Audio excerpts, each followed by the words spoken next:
Doug Wiley with Police Magazine. I'm here with Rob Harris, here with the PPL here in Los Angeles, the Police Protective League. We talked a couple of weeks ago about a very specific type of call in responding to people with mental health crisis, whether that's a permanent mental health issue or something that's temporary. But it's part of a larger problem where the police are being called to do just about everything, where there are other city services and other providers who would be more appropriate.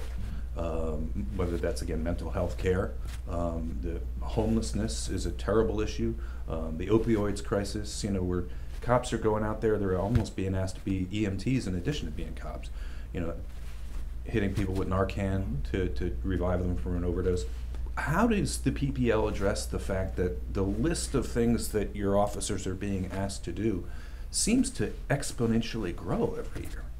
Yeah, so the PPL, we spend a lot of time with our elected officials and trying to highlight the fact that too often, as of late, police response is often the first response that everybody has, whether, like you said, the homeless issue, mental health, drug problems. And we have been trying to drive home the fact that we are, in fact, police officers. We are there to enforce the law. We are not social workers. We're not counselors. We're not drug counselors. We're not psychologists.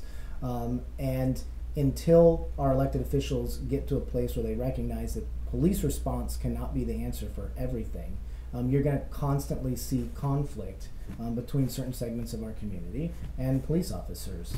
So if I could get city leaders and even police leadership to recognize that there's going to need to be some funding to take care of these issues, I don't see a way back from the path that we're on right now. Yeah, so I live and work in the city of San Francisco. We're here in Southern California, in your neck of the woods.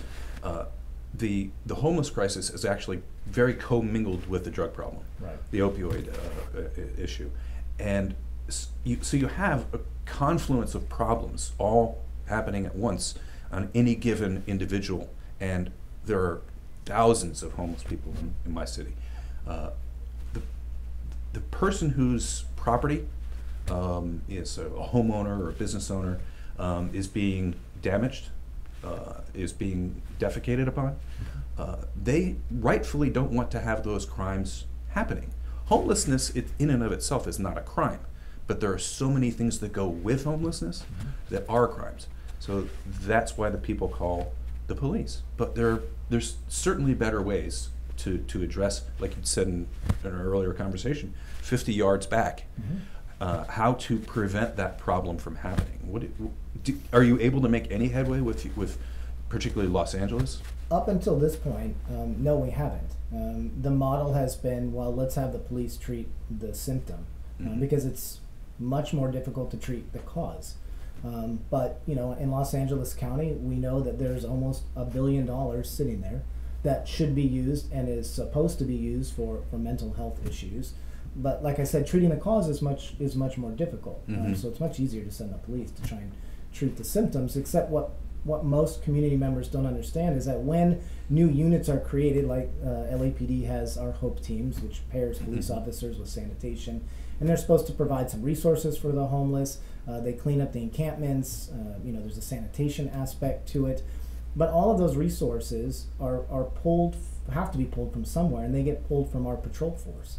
And so what ultimately happens is we diminish our capability to do the core function of police work so that we can go deal with these other problems that we are waiting for our elected officials to take control of.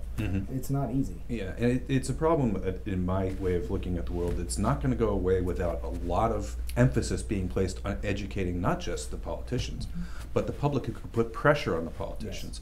The press is not particularly great at telling the law enforcement story, in a truthful, frankly, way.